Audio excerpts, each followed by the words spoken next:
Hello, and welcome back to the Reddit Asks Us podcast. Once again, I am so happy and so thankful that I have everybody tuning into the show for this week's episode. I'm really excited to be entering into the universe of Reddit with all of you and reading out this week's episode and today's content. We have a very juicy one. I think people will be interested in this one.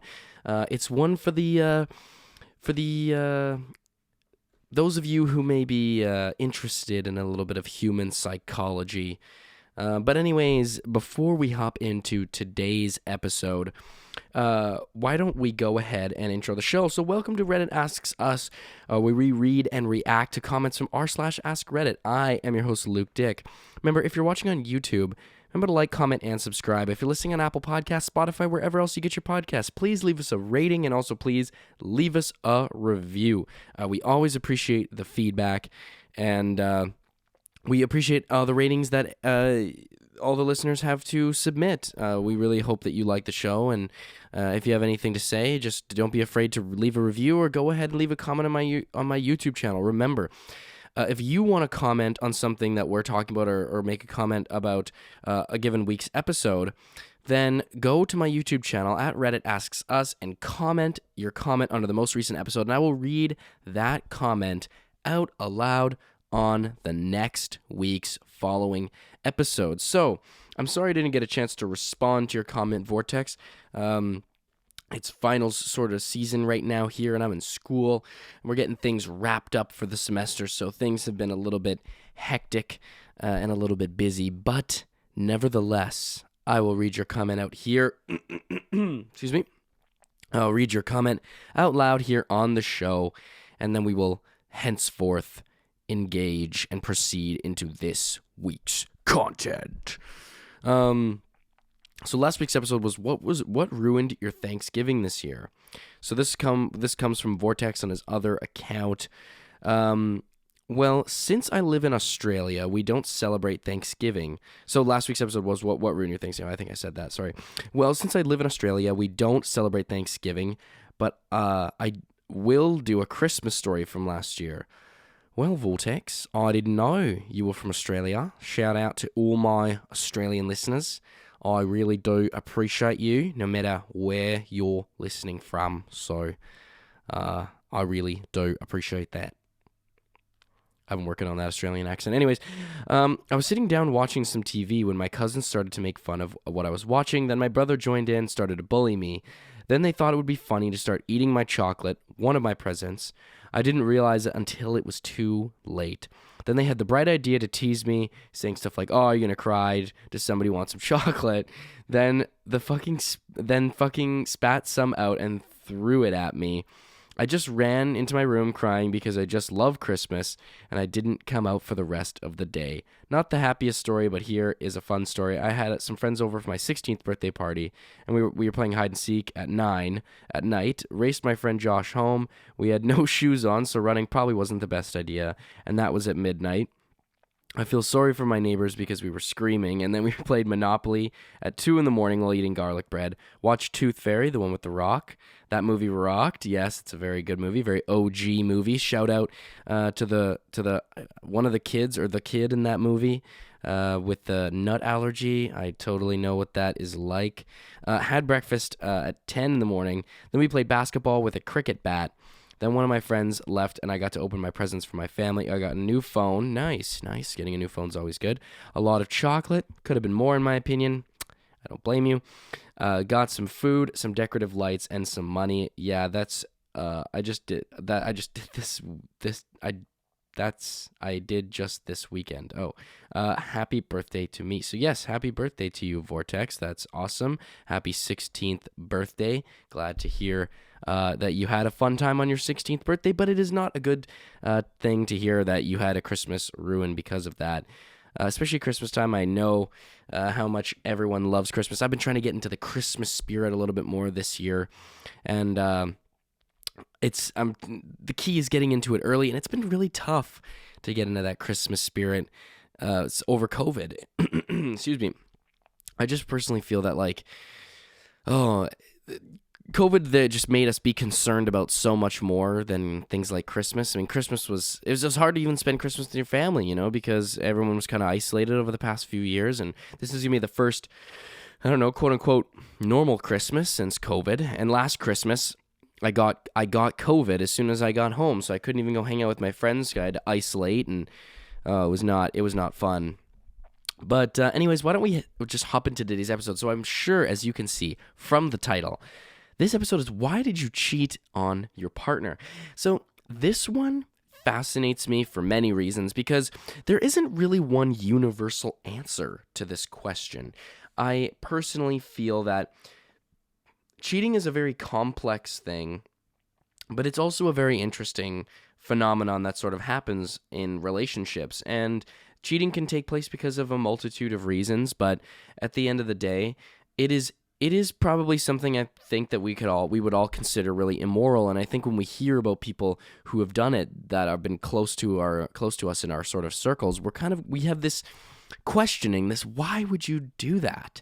You know what I mean? Like I've known people who've cheated. I've known people who've been cheated on, and it sucks for everybody. And it really just makes you ask those questions as to why somebody would want to be so cruel, right? Because to a certain extent, it does really seem like a very cruel thing to do. And it just seems like one of those things that, it is really not difficult to, well, depending on your relationship situation, but assuming, that everything else is somewhat normal, breaking up with your significant other really amounts to just having a conversation and not much more than that. So I feel like the cheating thing, it's never really made a whole lot of sense to me. I've never really been motivated. Well, I've never gone through with anything. I've never cheated on anyone before, but it just seems like one of those things that it's a very morally complex situation, but it also at the end of the day seems like, why can't we just save the hurt? Why do we have to behave this way and end up hurting those that we really don't need to? It's one of those things that can easily be prevented. So what does Reddit have to say about this? So first comment here comes from Januska. I cheated once, and it was because she'd cheated on me. I'd already been cheated on before, so it was like, well, this time I'm getting revenge. It didn't feel any better, made me feel almost as shitty as I thought she was. She was angry as fuck, but I can't honestly say that it was any different than any of the other gals that get pissed off when you break up with them. Haven't cheated since. If you're getting cheated on, don't demean yourself by sinking to their level. Just give them the boot. This is exactly right. Because, and this is one of those things where we are angry and we really feel like we want to retaliate. We want to fight back. But this is really one of those situations that it's really difficult to fight back at, because if you cheat back, that doesn't change the fact that your partner originally cheated on you, right? And it doesn't really do much at all. If anything, it just makes you more resentful, and maybe of their actions, but also of your own. It's doing, when something morally bad has been done to you, it doesn't fix the problem to then go ahead and do something morally bad. That's like getting robbed and then being like, fuck it, just because somebody robbed me, so I'm going to go out and rob somebody, right? It doesn't really work like that. Like, we can think about it in the same terms, it's just because harm and wrong has been done onto you. If you reciprocate that, it doesn't change the situation. It doesn't really make things any better. And I'm sure, as Januska realized, that's kind of what happened. So we have a reply from Fuzzy Poetry G. My ex was horrible. Found out he was cheating like crazy with lots of different people. Obviously, anything that moved. While endangering my mental health behind my back in the process. Did I cheat to get even? No. Why? Because that's not the kind of person I wanted to be. If he wants to be a shitty person, that's on him. He broke the marriage covenant. I took my vow seriously. I didn't change the kind of person I was. just because he acted like a whore. And yes, I filed for divorce. Yeah, that makes sense. Another reply here from Trans354. My ex liked parts of all 5 guys she dated. I was the physical boyfriend. When she wanted to bang, I got the call. Worst part was, she introduced me to her kids, and I got to the point where they referred to me as dad. Oof.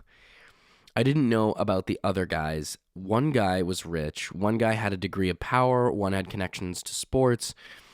One day, she's pregnant. I'm ecstatic, over the moon. You're in the running. What? Ouch. She married one guy to prevent him getting deported. Oh my God. And her best guess was he was the father. He went anyway, and her previous kids' fathers both took her kids away because she lost her housing. So she's single mothering her new daughter while sending money to her husband in jail in a foreign system. And it actually turned out to be another man's baby who got someone else preggers and married that woman. I might have dodged several bullets. I have no idea how I came out of that pentagon of love/hate without a dozen STDs. How did you meet this person? What are the circumstances in which you met someone like this? You must have... This guy was ignoring some red flags. Let's just say that. This is the type of guy to just be like, yeah, it wasn't that weird. Come on, guys. Come on, it wasn't that weird, right? It wasn't that weird. Bro, she tongue-kissed her brother. You don't think that's a little weird, bro? No. What? No. Well, not no, but like, come on, I'm sure it wasn't. No way, bro. What? No. No. No, this guy was definitely ignoring some red flags from the get-go. This woman must have had some powers, okay? She must have been very magical in order to keep you around, because, Jesus, man, there's no way you go about making those, like, somebody goes about making those decisions in their lives and something doesn't seem like, oh, this is a little sus. I gotta say, this is just a little sus. Next one comes from Divorcing Guy 1234. Well, I wonder what happened as to the reason as why you're getting that divorce. Sorry, corny jokes, my friends. Because my wife told me that she was no longer interested in having sex with me. Yeah, that's a tough one. She didn't want me having it with anyone else, and she forbade me from watching porn or masturbating. I still did the latter, but we could never discuss it or she'd freak out. So, to get my sexual needs met by someone other than myself, for several years, I paid a few times per year, I paid a sex worker for a happy ending massage.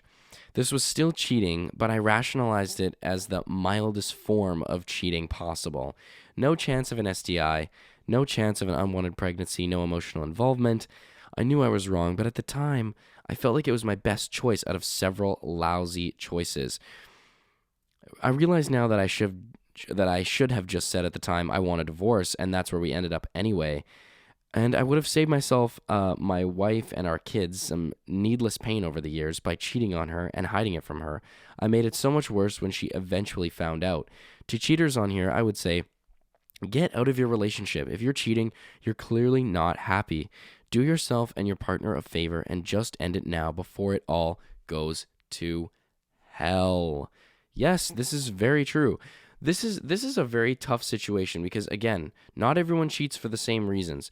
But if your wife is refusing to be interested in you in that sort of sexual way, so this is a very sticky situation because you know you guys have been together for so many years. Maybe you're holding on to this idea that maybe things will change, but the important thing is, at least in your situation, remember, like, it is still okay to make decisions for yourself. You know, it's hard when you've got like kids and a wife and a family and all this stuff to remember that you still are important and your life still matters as well. And if you're consistently not having your needs met, your partner, because above all, this is not necessarily your needs not getting met. This is your partner not listening to you, right? And this is not having like healthy communication. This is having a sort of like hierarchy within your relationship where holds all the power, and then you want to get some power back by cheating on her, right? And like, of course, this is really tough, but then again, it only just leads to worse off things than like when you cheat, rather than if you were to split up amicably. But yeah, again, people cheat for all sorts of reasons, and it's not like this is a good reason to cheat, because there's not really necessarily any good reason to cheat, but this is one of those reasons to cheat where it's like, it can be, to a certain extent, it's understandable. It's not necessarily out of lust, it's out of, just a void of affection, right? And I think we can all kind of sympathize with that. Stranger Feelings replies and says, from personal experience, my ex told me that she said, it feels more like a chore to have sex with you than doing the laundry. I was fucking hurt bad. I never cheated on her, but I found out that she was cheating on me. It could have been that she was just projecting it all onto you instead, hoping you'd do the same thing. And that's another really insightful comment. Very, very true. But bro, if someone tells you it feels more like a chore to have sex with you than doing the laundry, bro, do not take that shit. I don't care if you're a guy or a girl. If anyone says that to you, that's like, get the fuck out of my life right now. That is like that is absolutely, that's like, if somebody says, the only reason somebody says something like that to you is to degrade you. They're saying that to insult you, to lower your self-esteem. There is no other reason as to why they were saying that. They could break up with you if they don't like the sex. They could literally break up with you, but instead they choose to insult you about it. So this is obviously somebody who is, again, likes that power, likes the power and the ability to have control over somebody, because ultimately they can insult you and they know you won't leave. Right? So then they get this power from that. But don't give them that power, because like I'm saying, my friends, we give people the power we allow them to have. So if we don't allow them to have any power or control over us, remembering that we matter, our lives matter, bro, get the hell out of this relationship, bro. If anyone's saying that to me, I'm gone. I'm sprinting. I'm like, get the hell out. I'm kicking them out. I'm kicking them out of their own house for saying that type of bullshit. The reply from the Thieving Magpie, not quite the same, but I was dealing with a medical condition that made sex very painful. My boyfriend and I were intimate in other ways and working on the penetration part, but he ended up cheating on me and told me that it was my fault for not satisfying him enough. Dog. This is just gaslighting. It would have hurt less had he had just left me. It made me feel like his second choice, a plaything that he used for consistent oral sex when he couldn't get what he wanted, what he really wanted. Sex is an important part of a relationship. Everyone deserves a mutually satisfying sex life and intimacy with their relationships. If you aren't happy, instead of telling them you're okay with it, please just leave them. Just ending things is the better thing to do for both parties. So yeah, like I will never believe somebody if they're just like, yeah, like, I mean, somebody who's not asexual, or somebody who doesn't, somebody who's not, who doesn't necessarily have a very high sex drive, or somebody who's like a very normal person.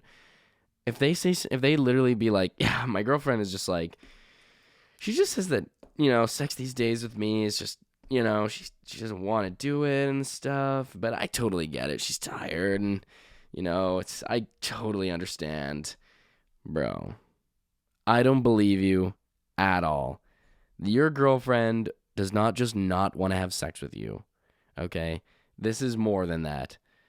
This is, you can't just hold out, She's like, he's like, one of these years, I think hopefully things will pick up, we've been dating for so long, right?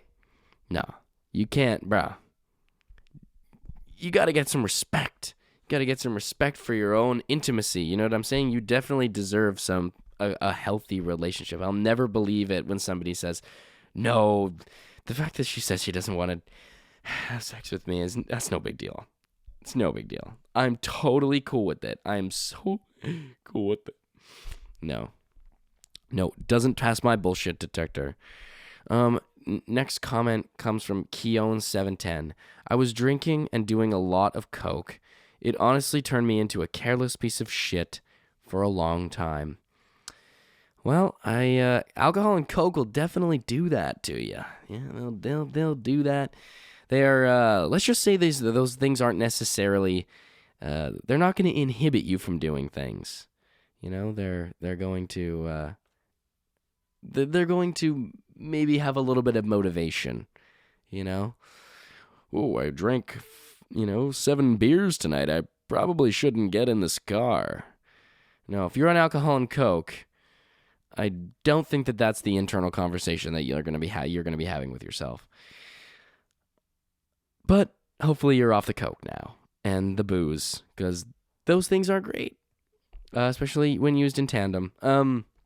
So next one comes from Beeb Mommy. All right, because I truly had no idea what a healthy, functional relationship looked like. My parents were married for almost 30 years and had already started the cycle of cheating on each other well before I was born.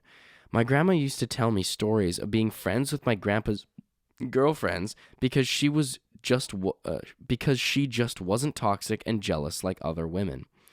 In the relationship where I cheated, I was being treated like garbage, financially supporting us both, even though I was 10 years younger and a waitress, enduring a lot of abuse from a very broken man. I felt trapped in the same cycle I had watched my mom and grandma live. I didn't really know better. A guy at work started paying attention to me, and I loved it. He was sweet and poetic and romantic,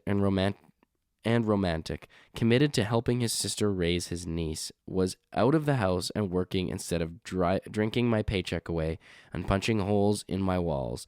A little harmless work flirting quickly escalated, and before I knew it, I was having a whole-ass affair. I started to prepare myself to leave my boyfriend for my affair partner when I found out that my boyfriend had been cheating on me with anyone he could find on Craigslist, including stealing money from me to pay for sex workers. Any guilt I felt for cheating evaporated right then.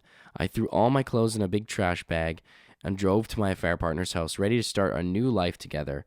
He had another girl over, basically admitted that a lot of what he had said to me was because he thought I would never leave. All in all, it was a mess. If you're unhappy in your relationship, do the work that will either fix it or get you out. The new person is flawed too. They won't fix you or fulfill you. Only you can do that. Wow, that's a pretty crazy story. It definitely doesn't help if you haven't had good views and representations of healthy relationships in your life. I think one of the reasons like that I mean, I don't like, it's not like I've necessarily had a ton of opportunities to cheat on somebody.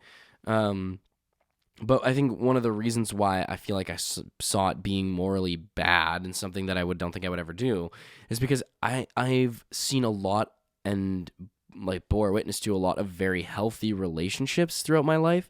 Like, nobody's perfect. Obviously, nobody's perfect. But my parents, like, great relationship.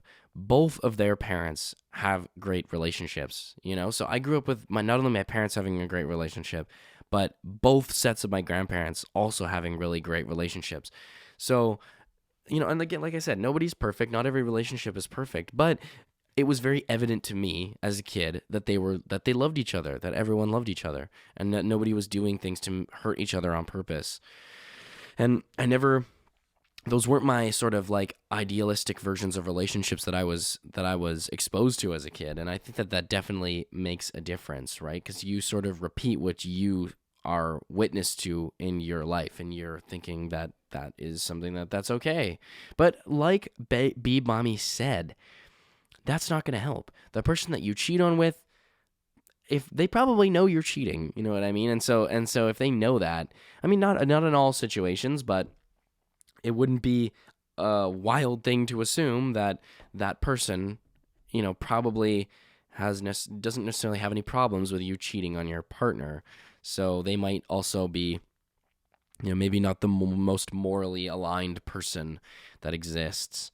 All right, let's move on to this one. This one got 18 awards. Heavy choice 1136, and strap in, folks, because this is a long story. So simply put, she cheated on me, so I cheated back. Age when story started, 22. Age now, 30. It sounds like the brrr. Story started, brrr, age 22. Brrr, age now, brrr, 30. The story gets a lot more dramatic. I worked as a pizza delivery guy at the time. I came home from work one day with chocolate and flowers for her. We had been together for 5 years at this point.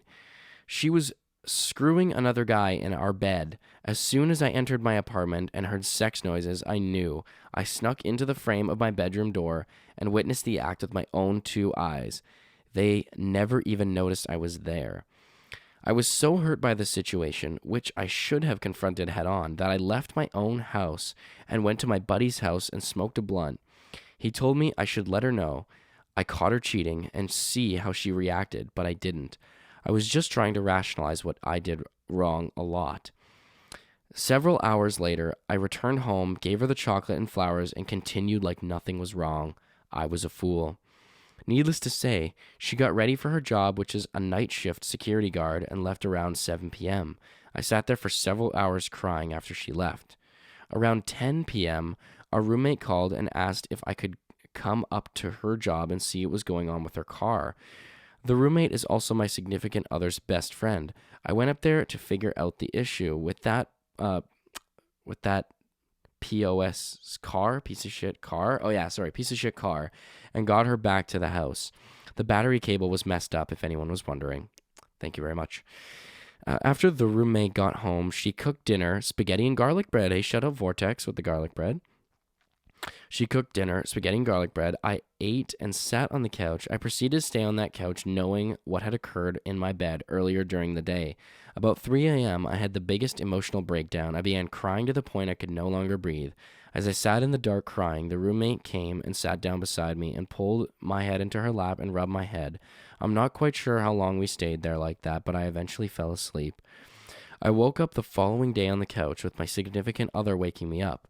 I proceeded to go through this day as well, holding in my emotions like an idiot. I didn't say that. He said that in the post. Like an idiot.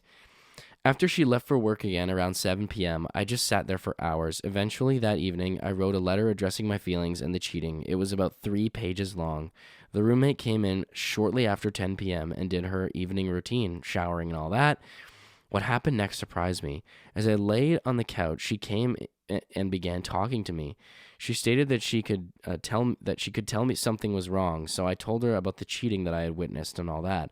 I think she was in utter shock because she didn't say anything for like 10 minutes after I told her. This next part is the most shocking because I wasn't expecting it. It also should have been a huge red flag. The roommate asked me, "Do you want to fuck me to get back at her?" I never answered yes. I just jumped on her. Oh my goodness. We did many different things that night. I also had a new experience with girls who like to be choked. Oh my God. So here's the part where shit goes down. Still not the craziest part. I fell asleep on the couch after that night only to be woken up by arguing around 7 a.m. My significant other had gotten home and the roommate were arguing. The roommate confronted my significant other about the cheating. The words that came out of the roommate's mouth next were stupid. That's why I let your man, oh my God. That's why I let your man fill me up while you were working, bitch. Oh, geez. Those are fighting words. Well, that is exactly what happened. A fight. The fight carried on with me trying to break it up, to no avail. Entry was then made by 2 cops, found out later that the neighbors called because they could hear it. Roommate got tased. Significant other got tackled. Both of them went to jail. Oh my God. Several hours later, the roommate returned after her mother bonded her out. She told me we would talk about the situation later and left for work. My significant other then came by with her sister and dad around 11 p.m. that night and packed all our clothes and other property. I also had to take the bed because I didn't want it. I also had her take the bed because I didn't want it. She left that evening only saying, I guess you know I'm breaking up with you. I just shook my head, yeah, and she left. So we're going to fast forward to about 8 months later. Little tidbit, roommate got pregnant from our little one night stand. The roommate was also still staying with me still. Okay. Roommate goes into labor. I take her to the hospital. After 14 glorious hours of labor, we welcomed our beautiful daughter into this world. After my daughter was born, I went outside to smoke a cigarette, and across the parking lot, I noticed someone who looks quite familiar loading a baby in a pickup truck. I was about 400 feet across the parking lot at night and shrugged it off. I sure was overanalyzing the situation. I had myself convinced it wasn't my ex. Well, I was wrong. About 3 months later, I get served with some civil paperwork from an attorney requesting I submit to a paternity test.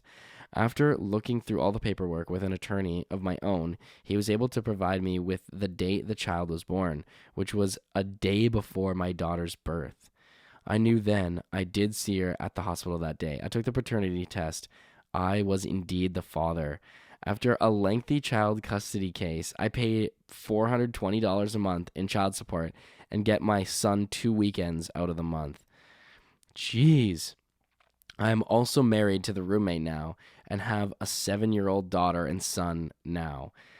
I did indeed feel like a piece of shit how that whole incident unfolded, but I wouldn't change it for anything in the world. A little advice: communication in relationships is key. Also, if you don't want no babies, use protection. Also, don't cheat. It's just not good. That is wild. Just an absolute fight just starts breaking down. But this is also another very important moment to, again, reiterate what our friend here said.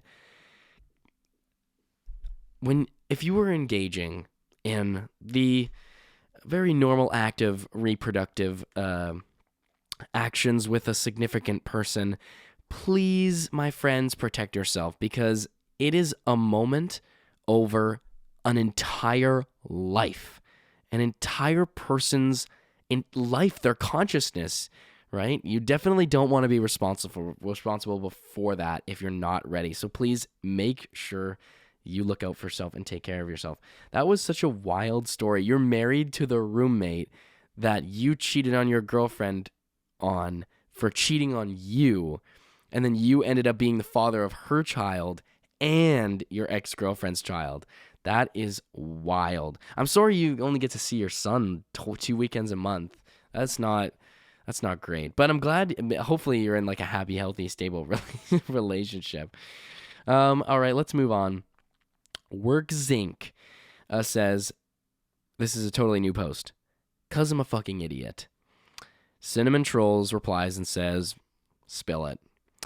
So WorkZinc says, couple months into a relationship, and my girlfriend's best friend's boyfriend tried to kill himself, wrote a breakup letter about how she ruined his life, basically. So she called hysterical. My girlfriend was at work, so I picked her up and brought her to my house until we would go and get my girlfriend after work and they can talk. I don't know what happened. She's sitting on the couch in a skirt, and she was saying how no one likes her, she will never get any other guy, and I just said that she was cool and pretty, and then from there, yeah. I actually ended up staying with my girlfriend for 10 years after that. But because of cheating on her in the beginning, the trust was gone, and we both cheated on each other a few times. It was like the perfect porn script. Wasn't worth it, and I have no good excuse for it. Wish I could take it back. Jeez. Yeah, this is what I'm saying. It's not worth it to get into a 10-year-long relationship. It's like, how could you even be in the relationship and be like, yeah, this is founded on some pretty good principles. You know, this is founded on some really solid trust and reciprocation. Well, I guess you could say it was founded on reciprocation if you guys were all cheating on each other, but that is just wild. Wild, wild, wild. 10 years, bro? You guys didn't once think in a whole 10-year span that maybe you guys should break up? Maybe cheating on each other constantly is probably not the way that you guys should keep going about your lives and your relationship? Oh, geez. Okay, let's move on. Maybe we should read off maybe one more. Let's go. All right, Def's not Randy Marsh. Okay, Randy Marsh, or not Randy Marsh. Insecurity, poor self-image, and an inability to put aside morals in exchange for stroking my ego. Maybe this isn't Randy Marsh. Maybe this is Patrick Bateman.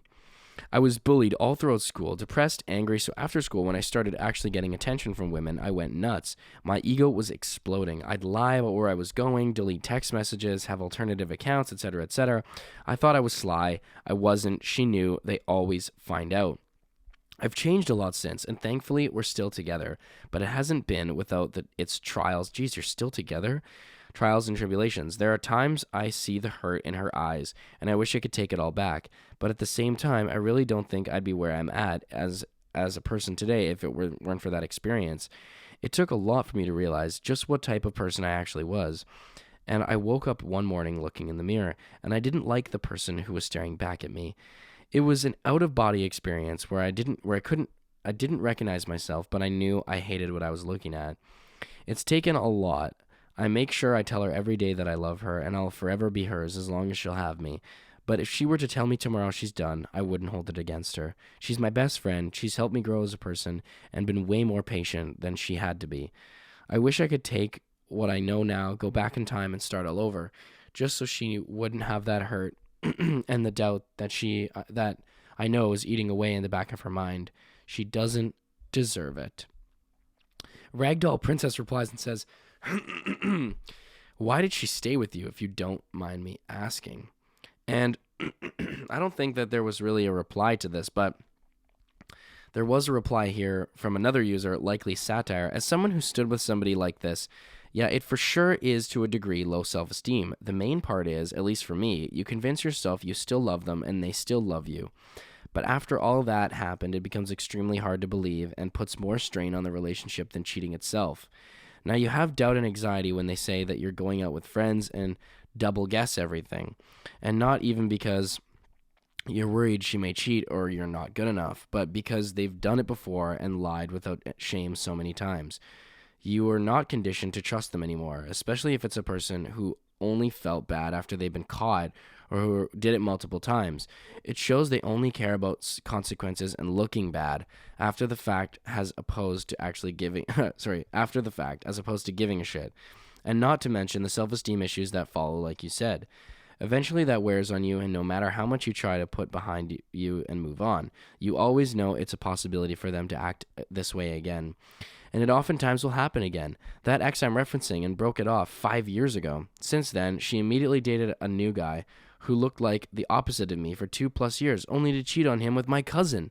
And who else knows? Then, after a small hiatus, dated a guy who looked like he had no interest in her, only to find out they're broken up, and I wouldn't doubt he cheated on her this time. So yeah, after all her crying and pleading that she'd never do any of that again because it made her feel so shitty and empty, she went right back to the same behavior as soon as it became conveniently immediate in her next relationship. I'd say I definitely made the right choice to leave. Anyone who stays with people who abuse their trust are asking for a bad time, even if the person doesn't act like that again. You deserve better than the self-esteem and trust issues. Shit like that brings shit like this brings, even if you don't feel like that now. I don't know what that was meaning to say. I sure as hell didn't. I thought I had just paid more attention to her. It had worked out. Except we hung out just about every day, and any day I asked to have to myself, she'd think I was cheating and would go out and preemptively cheat on to get back at me. Oh my God. A relationship where my time alone was viewed as prime time for cheating clearly was not going to work. She very obviously has trouble trusting men. Yeah, I would definitely say that is a possibility. She preemptively cheats on you. Oh, babe, I knew you were going to go and cheat on me, so I just preemptively cheated on you. Yeah, because that makes a lot of sense. All right, folks, we have come to the end of the show, so I want to thank each and every one of you for tuning in to Reddit Asks Us again in another week. Remember, this is the podcast where we read and react to comments from r/askreddit. I am your host, Luke Dick. Remember, if you're watching on YouTube, remember to like, comment, and subscribe. If you're listening on Apple Podcasts, Spotify, wherever else you get your podcast, please leave us a rating and also please leave us a review. Remember, if you have something that you would like to comment, then go to the most recent episode on my YouTube channel at Reddit Asks Us, give it a comment, and I will read that comment out aloud on the next episode. I love each and every single one of you. Thank you so much for tuning in. Goodbye. Love you. Ciao.